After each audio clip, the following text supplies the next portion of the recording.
Hello বন্ধুরা, সবাই কেমন আছো? আশা করি ভালো আছো। আমিও খুব ভালো আছি। আজকে চলে এসেছি লোটে মাছের রেসিপি নিয়ে।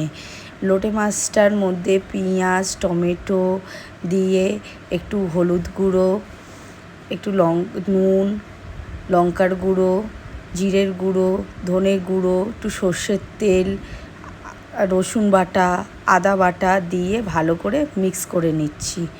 ভালোভাবে মিক্স করে নিয়ে কড়াটা গরম করতে দিয়েছি। কড়ার মধ্যে একটু সর্ষের তেল দিয়ে তার মধ্যে কালো জিরে ফোড়ন দিয়ে মাছটা তুলে দিচ্ছি।